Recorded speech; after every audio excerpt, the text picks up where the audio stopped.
There comes a moment in every person's life where silence becomes the only language that still protects the soul, and the older we grow, the more we realize that not everyone deserves access to our mind, our time, or our peace. As Marcus Aurelius warned, the soul becomes dyed with the color of its thoughts. What he didn't need to explain. But what we all eventually learn is that the wrong people try to stain that soul on purpose. Today, we talk about the 4 signs, the final warnings that tell you it's time to walk away completely without hesitation, without guilt, without looking back. Not out of anger, but out of self-preservation, out of the quiet discipline a strong inner world demands. Let's begin. Sign 1. They drain your mind more than they feed it. Some people don't come into your life to love you, support you, or walk beside you. They come to consume you. Psychologists call them energy parasites. The Stoics called them disturbers of the inner citadel. Epictetus spoke of them without mercy. If they harm your peace, they are not your people. This type of person has a pattern. You feel mentally heavier every time they leave. Your thoughts become clouded. Your mood drops. Your focus weakens. It's as if their presence rewires your internal state into something smaller, weaker, more reactive. It doesn't matter if they're a partner, a friend, or even family. If every interaction strips away your clarity, if their words leave scars, you must heal alone. If you constantly have to recover from them, then you're not in a relationship. You're in a psychological battlefield. And the strongest thing you can do, the most disciplined thing, is to exit the battlefield entirely. People like this never take responsibility. They feed on conflict. They create storms, then accuse you of being unable to handle rain. But listen closely. A Stoic doesn't stay where their peace is. Constantly under attack, we don't argue. We walk away. We don't beg. We detach. We don't explain. We protect our inner world with the same seriousness a soldier protects a fortress. When someone repeatedly cracks your stability, when their presence becomes a threat to your emotional discipline, that is your signal. Cut all contact. Not tomorrow. Not after one more chance. Now. Because no wisdom grows in a mind that is constantly repairing itself from the same person. Sign 2. They manipulate your emotions to control your decisions. There is a darker type of person. A person who cannot stand your independence, your clarity, your strength. To them, your calm is a threat. Your confidence is a challenge. Your boundaries are an insult. So they resort to emotional manipulation, blame shifting, guilt tripping, silent treatment, behind your back, twisting of stories, subtle insults wrapped in fake concern, sudden kindness when they want. Something disappearing when you need honesty. This is not accidental behavior. This is strategy. Seneca once wrote, "A man is enslaved by anyone he cannot criticize." When someone punishes you for speaking truth, expressing needs, or disagreeing, they don't want connection. They want control. These people use your empathy against you. Your loyalty becomes their leverage. Your kindness becomes their weapon. And here is the harshest truth. The more you try to reason with them, the deeper they hook into your emotions. A wise person does not fight a manipulator. A wise person deprives them of access. We do not win by engaging. We win by disappearing from the battlefield entirely. Walking away is not cowardice. It is wisdom. It is what Marcus Aurelius called choosing not to be harmed and therefore not harmed. When a person twists your emotions into chains, you must sever the connection completely. No part-time contact, no slow fading out, no let's stay friends. Cut them off. A manipulator cannot haunt a door you've welded shut. 3. When their presence slowly corrupts your inner world, there is a kind of person whose damage is not loud but gradual, not explosive but corrosive. They don't sabotage your life in one dramatic moment. They sabotage it molecule by molecule.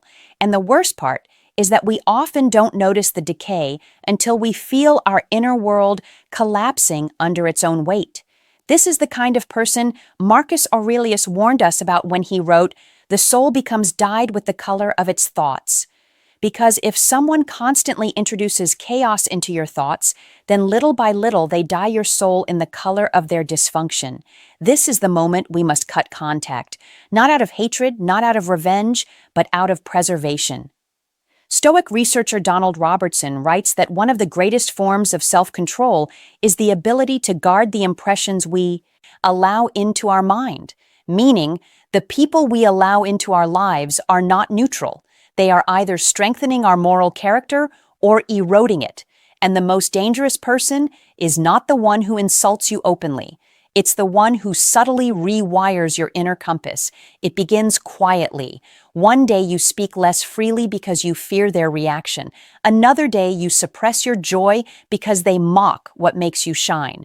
Soon you're walking on psychological glass, fearing that any step, any word, any mood will ignite their instability. At first you excuse them. You rationalize their bitterness.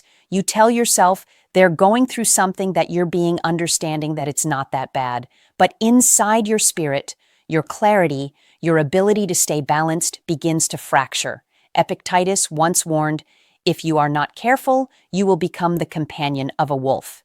But wolves don't always look like wolves. Sometimes they look like friends, partners, family, colleagues, people who claim they care, but drain you until you become a dim version of yourself. And this is where the Stoic heart must make its hardest decision, because a true practitioner of inner discipline understands that anything compromising your peace is compromising your humanity.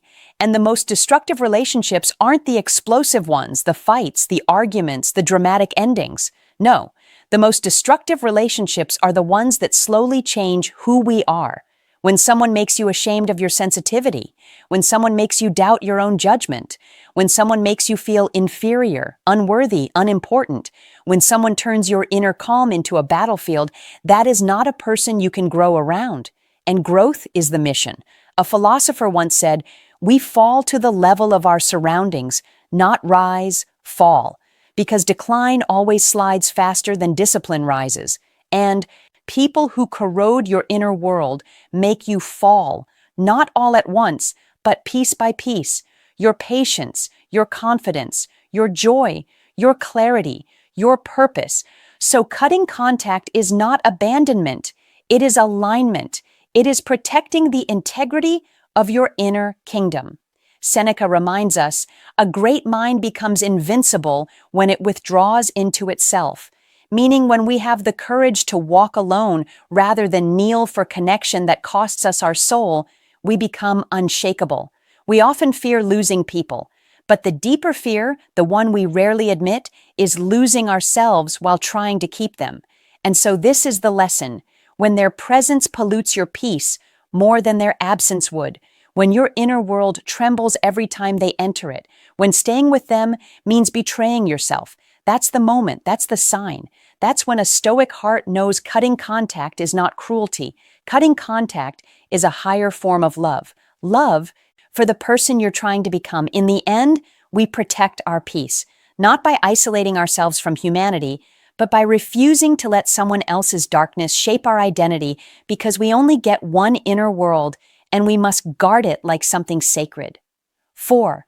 When they force you to betray your own nature, there comes a moment in life, not loud, not cinematic, not wrapped in drama, when you feel something inside you begin to fracture.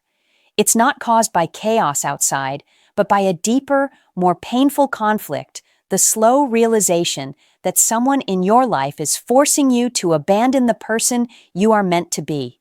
And this is one of the most profound signs that you must cut all contact. You see, for those of us who strive for inner discipline and self-mastery, our character is our compass, our moral code, our emotional clarity, our ability to remain grounded.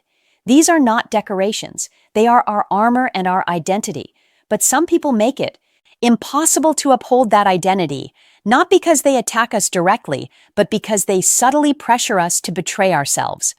Marcus Aurelius warned us in Meditations, "The worst harm is done to your soul when you lose the ability to act as your nature demands." He wasn't speaking about extreme events.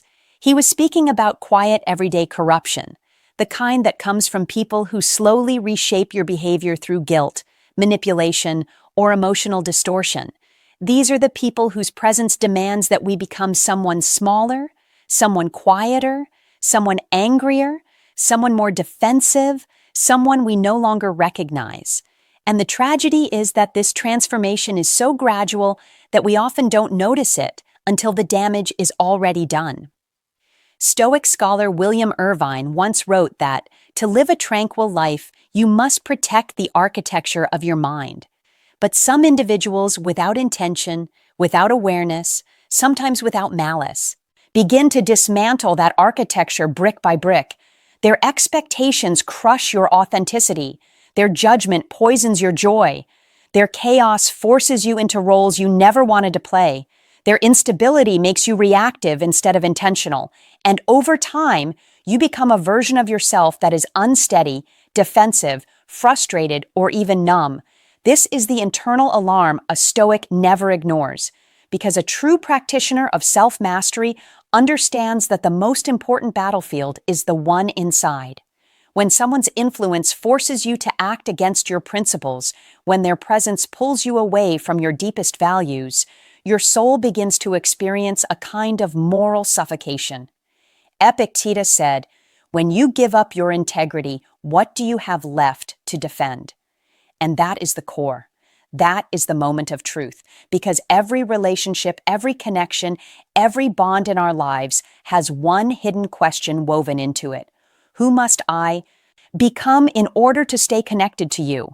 If the answer requires you to swallow your truth, if the answer demands you silence your voice, if the answer forces you into guilt, fear, emotional volatility, or a life of constant apologizing, then you're not in a relationship. You're in a psychological cage. People speak often of toxic behavior, manipulation, gaslighting, emotional instability. But the darkest damage is not in the behavior itself. It's in the version of you that behavior forces into existence. And this is where the philosophical heart must rise. Not in anger, not in resentment, not in the desire to punish, but in defense of something far more sacred, your natural character. Because your nature, your groundedness, your clarity, your self-control is not something accidental. It is the product of every struggle you've endured, every battle you fought, every wound you've healed. It is the heritage of your pain and the reward of your discipline. To betray it for the comfort of companionship is the greatest loss. Seneca once wrote, "Associate with those who lift you higher, withdraw from those who make you fall." But falling is seldom sudden. It is incremental. It happens in small compromises, tiny concessions, what psychotherapists call micro-betrayals of the self. One day you pretend to be okay with something that hurt you deeply. Another day you laugh when you wanted to speak. Then another day you apologize for something that wasn't your fault just to keep the peace. And piece by piece your integrity erodes. This is how the self dies, not with thunder but with whispers. And so when someone forces you to contort yourself into a shape that does not reflect your nature, when being near them demands emotional performances instead of emotional truth, that is the moment a Stoic knows the path forward.